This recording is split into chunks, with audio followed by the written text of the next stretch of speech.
കേവലം വൈജ്ഞാനിക വികാസം മാത്രമല്ല, മറിച്ച് കുട്ടിയുടെ കലാപരവും കായികവുമായ കഴിവുകളുടെയും വ്യക്തിത്വത്തിന്റെയും സർവതല സ്പർശിയായ വികാസമാണ് വിദ്യാഭ്യാസത്തിലൂടെ ലക്ഷ്യമിടുന്നത്.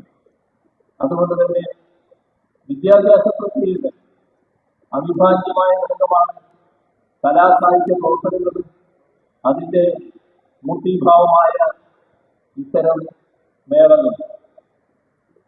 ഓരോ വിദ്യാർത്ഥിയും അന്തർലീനമായിരിക്കുന്ന കലാകാരനെ ഉണർത്തിയെടുക്കാനുള്ള പ്രക്രിയ കൂടിയാവണം വിദ്യാഭ്യാസം. എല്ലാ വിദ്യാർത്ഥികളും അതുല്യപ്രതിഭകളായ കലാപ്രവർത്തകർ ആകണമെന്നില്ല. എന്നിരിക്കലും ഓരോ വിദ്യാർത്ഥിയും അന്തർലീനമായിരിക്കുന്ന കലാപരമായ കഴിവുകൾ പ്രകാശിപ്പിക്കാൻ കൂടി വിദ്യാഭ്യാസത്തിന് കഴിയണം. കുട്ടികളിലെ കലാപരമായ ശേഷികളെ മാത്രമല്ല, അവരിലെ നന്മകളെ കൂടി പ്രകാശിപ്പിച്ചെടുക്കാൻ കഴിയണം. ചുരുക്കത്തിൽ ഒരു മനുഷ്യന്റെ പൂർണ്ണമായ ജീവിതത്തെ അഭിസംബോധന ചെയ്യുന്നതാവണം വിദ്യാഭ്യാസം എന്ന പ്രക്രിയ.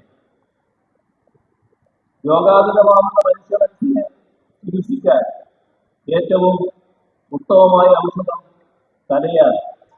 കലയുടെ മനുഷ്യരാശിക്ക് നഷ്ടപ്പെടുന്ന നന്മ കലയിലൂടെ വീണ്ടെടുക്കാനാവും.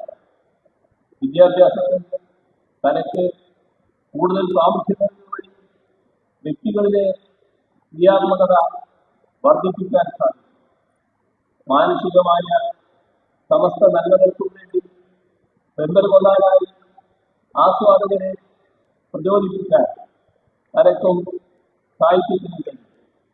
അവരെ അത് പ്രചോദിപ്പിക്കും, ജീവിതത്തെ കൂടുതൽ ജീവിതയോഗ്യമാക്കിയെടുക്കാനും അത് സഹായിക്കുകയും ചെയ്യും.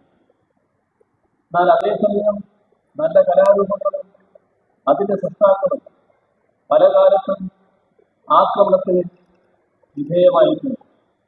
ഇതിന് വേണ്ടുപോലും ഉദാഹരണങ്ങൾ നമ്മുടെ കൊച്ചു കേരളത്തിൽ തന്നെയുണ്ട്.